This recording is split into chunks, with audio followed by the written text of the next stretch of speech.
नमस्कार YouTube family, सगळ्याला good morning. आज होता गुरुवार शेवटचा.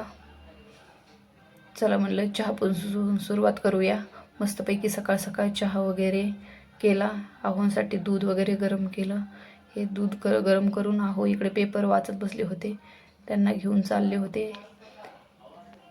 आहोचं काय पेपरमध्येच लक्ष होतं.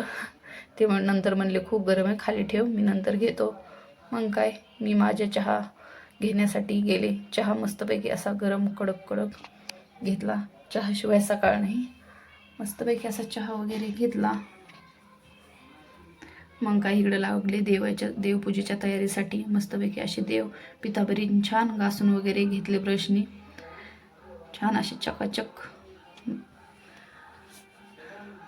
इकडं घासून वगैरे झाल्याच्या नंतर इकडं मस्तपैकी असे पुसून वगैरे ताटामध्ये ठेवून दिले. इकडं कळश वगैरे भरून घेतला पाण्याचा. मग काही इकडं मुलांसाठी आणि आहोसाठी स्वयंपाक बनवायची तयारी केली. इकडे वरणला फोडणी द्यायची तयारी चालली होती. इकडं मस्तपैकी पातेलं वगैरे ठेवलं, त्यात तेल टाकलं, जिरी मोहरी टाकली, लसूण टाकलं.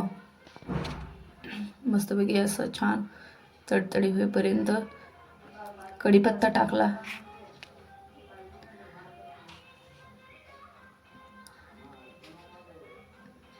मस्तपैकी असं वरण इकडं करून घ्यायचं होतं. इकडं मग काय थोडीशी लाल मिरची पावडर टाकून मिक्स करून घेतलं. मग काय शिजवलेली डाळ ओतून घेतली पातेल्यामध्ये. छान असं चरचर चरचर एकदम खूप सुंदर झालं. मुलं म्हणले, मुलांनी तर खूप खाल्ले. माझ्या मुलाला वरण भाताशिवाय दुसरं काहीच खात नाही. तो वरण भातच लागतो. नाही केलं तर म्हणतो मम्मी वरण भात नाही का केलं, मी खाणार नाही भाजी पोळी काही. इकडं मस्तपैकी उकळी वगैरे येऊन दिली वरणला. मस्तपैकी कोथिंबीर वगैरे टाकली. छान अशी उकळी येऊन दिली. खूप सुंदर झालं. तो हॉटेलसारखं मस्तपैकी असं घट्ट केलं तर खूप पातळ पण केलं नव्हतं. खूप सुंदर दिसतंय. मग काही इकडे लगेच लागले पूजेच्या तयारीसाठी. इकडं मस्तपैकी पाटाखाली रांगोळ वगैरे काढून घेतली. इकडं कळश वगैरे भरून घेतला. इकडं एक लाल कपडा हातरला, त्याच्यावरती तांदूळ ठेवले. मग देवीला असं मस्तपैकी छान तयार केलं. मग इकडं देवीला तिच्या जागेवर स्थापना केली.